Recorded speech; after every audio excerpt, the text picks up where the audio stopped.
There is truly nothing like seeing your child's reaction to meeting their sibling for the first time. It is just an unexplainable magic that you can't fully describe until you experience it for the first time, and your capacity to love just grows and grows. What's up, you guys? Welcome back to my YouTube channel. If you are new here, my name is Beth. I make all kinds of motherhood and lifestyle videos here on YouTube, and in today's video, I wanted to talk about a topic that's very fresh for me, and that is the things that actually were helpful pieces of advice for us in the 1 to 2 kid transition. Now, in my case, the transition to life with 2 kids was also a transition into life with 2 under 2. I found out that I was pregnant again at just 7 months postpartum. So we have a 15-month age gap between our daughter and our son, and we will be in that like 2 under 2 season of life for approximately 9 months. And it's definitely an adjustment when you add another kid into the mix. I feel like people are often talking about all of the different and challenging ways that that can impact your life and your relationship with your kids, but there's also a lot of different and good. And different doesn't always mean bad. There's a lot of good things that come with it as well. So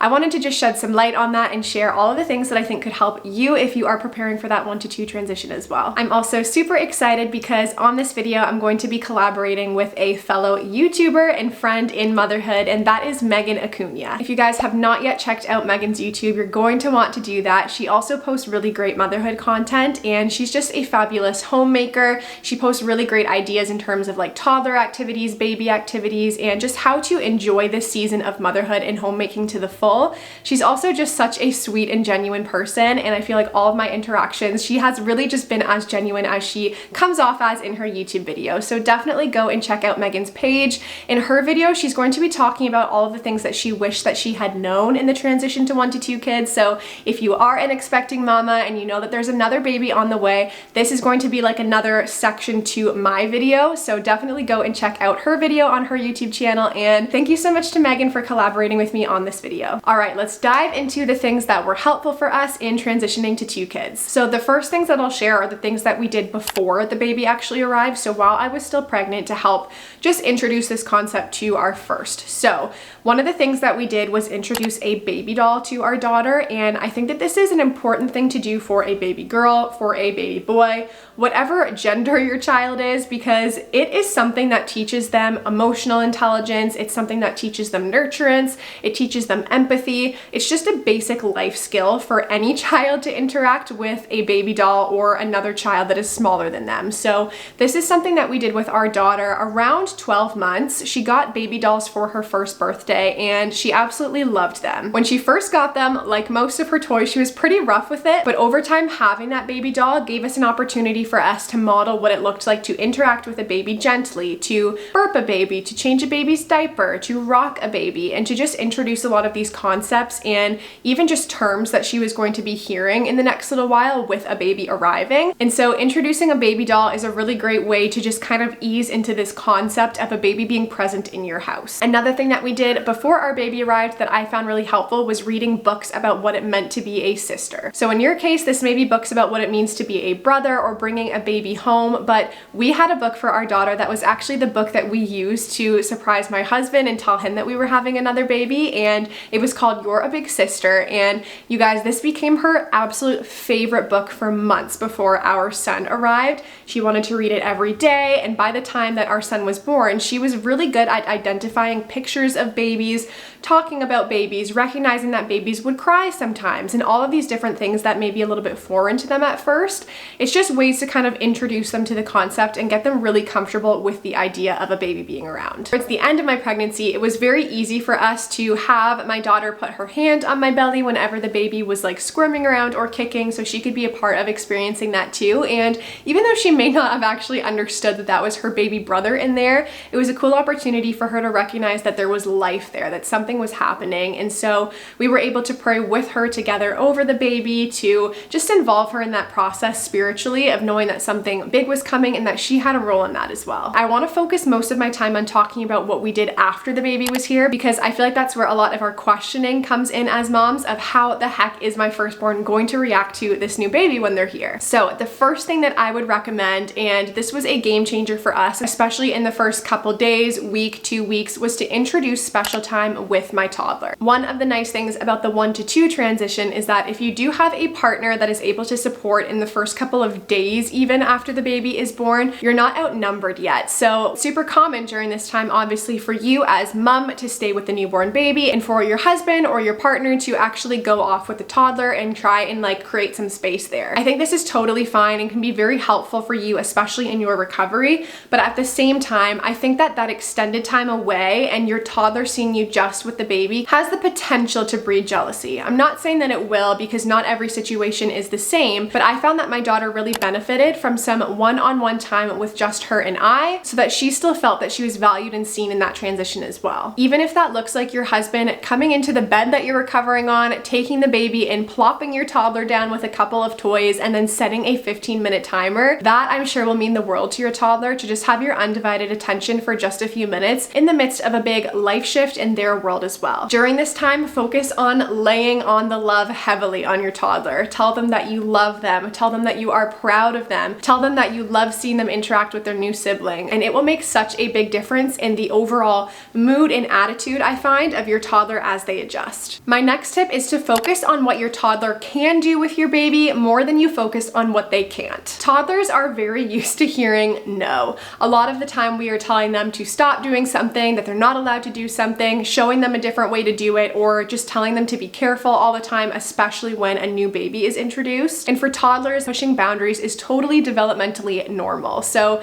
we want to try and balance the no's while still keeping baby safe, because we don't want to squash their independence or their confidence in the things that they choose to do. And so I found that it was really helpful to focus on what our daughter could do with the baby. And so gently patting the baby's back, or holding the baby's hand, or laying down beside the baby if she wanted to be close instead of holding the baby. All of these different things that she actually could do safely with me present and there, I think just gave her a sense of confidence and pride, instead of just always putting limits on her and having to essentially squash her independence in this season. On this note, I do want to come back to that concept of gentle hands, because I know that a lot of parents are a little bit nervous with how a toddler especially is going to interact with a new baby, and if they will know to be gentle, and off the bat they are not necessarily going to know how to be gentle. And so it is important for us to be around and kind of modeling that and showing them what that looks like. So instead of always just saying careful or trying to move your toddler's hands away from the baby, they need to see the way that you want them to interact with the baby. So take your hand and maybe rub the baby's back gently, or gently place it on their hand,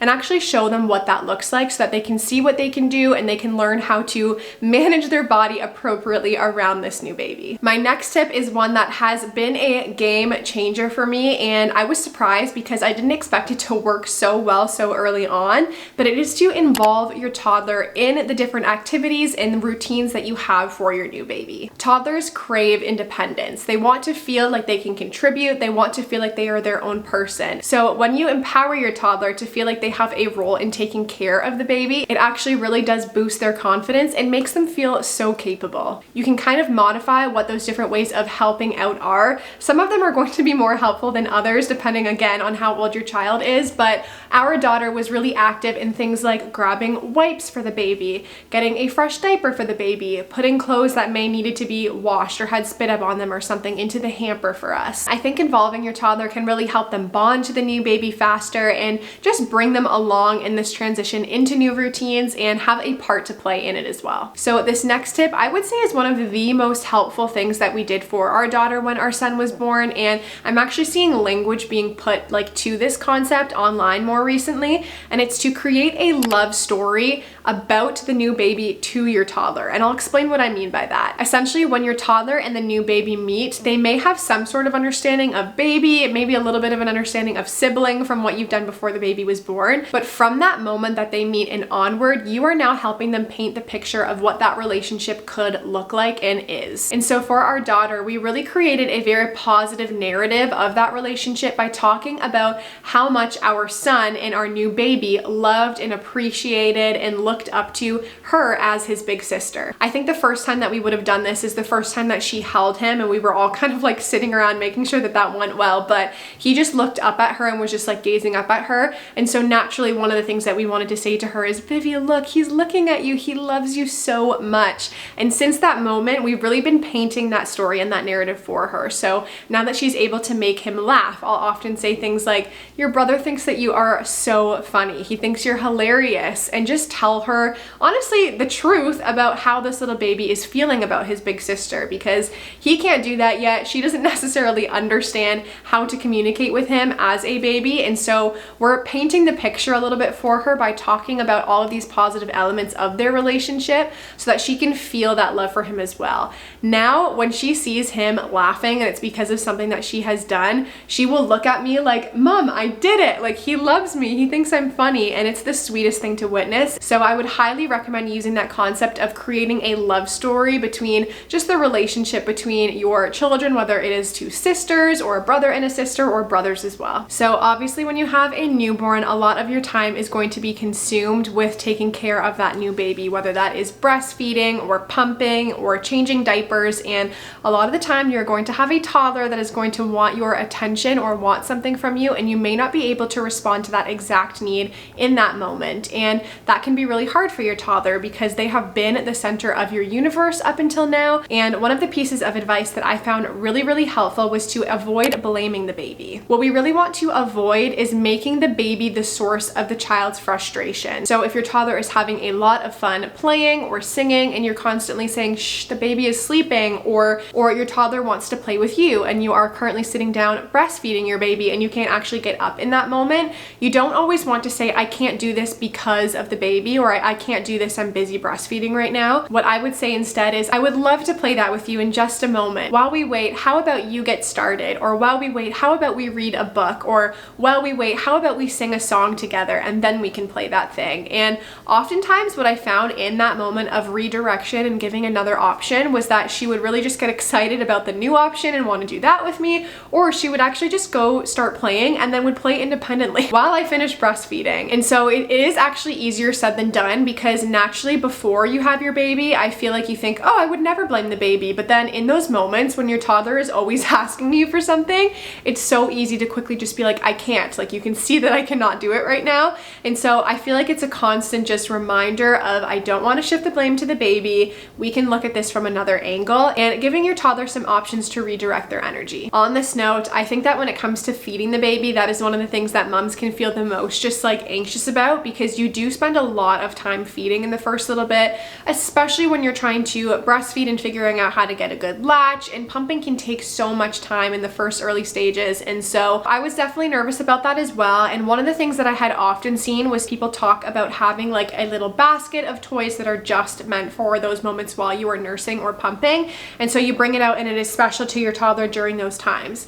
Now, I did try this, and I don't necessarily think that that's the best piece of advice, because that basket gets old, and I would rotate it and put different things in, but there's only so much entertainment that can happen out of like one little basket, and I feel like it just didn't necessarily work for my child. So one of the things that I tried to do instead was, actually, if I was going to be alone with both my toddler and the baby and needed to feed, I would make sure that that feeding happened in a yes space. So what I mean by that is it would happen in a space where my toddler had the ability to kind of walk around and do whatever she wanted without constantly hearing no from me. So this means that the space is baby-proofed, toddler-proofed, whatever that looks like for you, that she can get into things and it's not going to be a huge issue or a problem, and that she would actually have the agency to kind of do what she wanted to do, like as play during that time. I found that the feedings went way better that way, because I wasn't constantly calling her back or trying to have her just stick to the basket that was there, because if you're feeding in a place that's not like baby-proofed,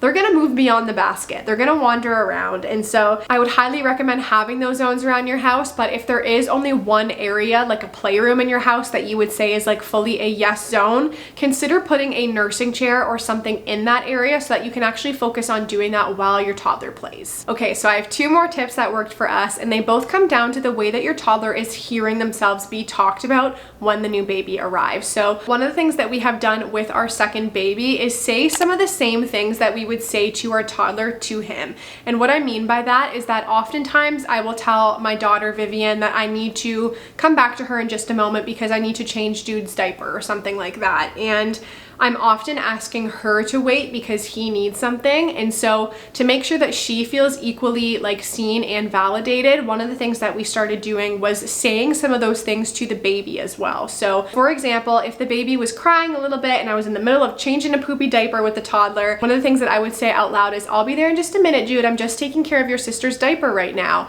And so for my toddler, she's hearing, "Oh, the baby has to wait too." And I think it just kind of equalized a little bit the relationship between me and both of them. And I found that that was really helpful for just creating again that narrative of my toddler feeling important. My next tip is in a similar vein, and it is to praise your toddler or speak highly of them to others when they are in earshot. Hearing somebody else speak highly of you while you're not like paying attention, but you still kind of hear it, is such a huge confidence builder. I don't know about you guys, but if I like am at church and I overhear my husband saying something about me being a great mom to another group of people, I'm just like feeling so good in that moment. And our toddlers are the same way. They just want to know that we love them, that we see them. And so one of the things that I tried to do was when my husband would come home, I would say, "Vivian did such a great job with Jude today. She was so sweet. She's such a good sister."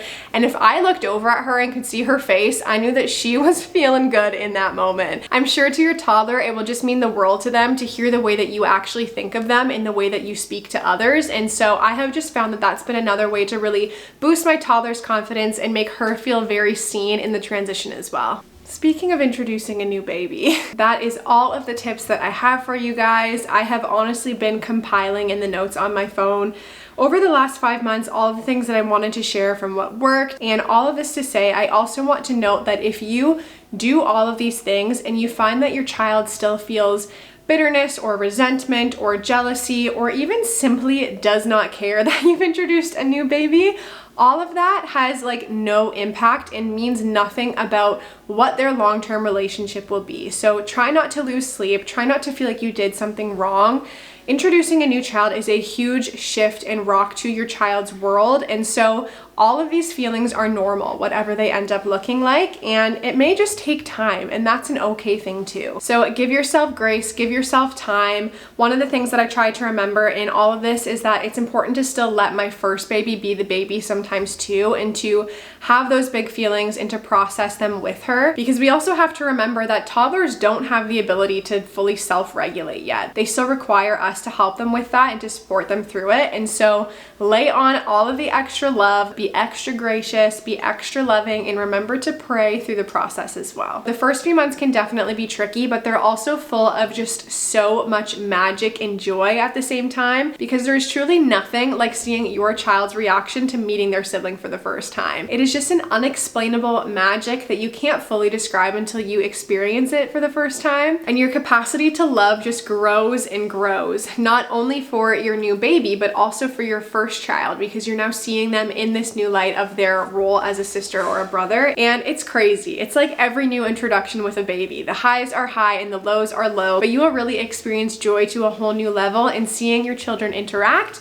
And I can honestly tell you that it gets better and better as they get older, because now seeing them make each other laugh is just like the sweetest thing in the world, and they're not even really playing with each other yet. So I'm super excited to get to that stage too, but I hope that these tips were helpful for you guys. If you are getting ready to welcome a second baby into your family, congratulations to you. It really is such an exciting time of life. I'm confident that you guys are going to do so well with the transition. Even the fact that you are thinking deeply enough to watch a video on ways that you can do that better, just like you are a good mom. You can feel confident about that and confident in the fact that God has chosen you for these kids. He's not going to give you anything that you can't handle, and so your capacity again is just going to grow and grow. But I hope that you guys did enjoy this video. If it was helpful, I would love for you to give it a thumbs up and consider subscribing to my channel if you don't want to miss out on more videos like this. I would also love if you know an expecting mama that's going to be going from 1 to 2 kids soon to share it with her, because it could help her out as well. I also want to remind you to go and check out Megan Acuna's video on the transition from 1 to 2 and what she wished she knew, so I will link that in the description box for you guys. And until my next video, I love you. I am praying for you in this transition you are going through, and we will see you soon.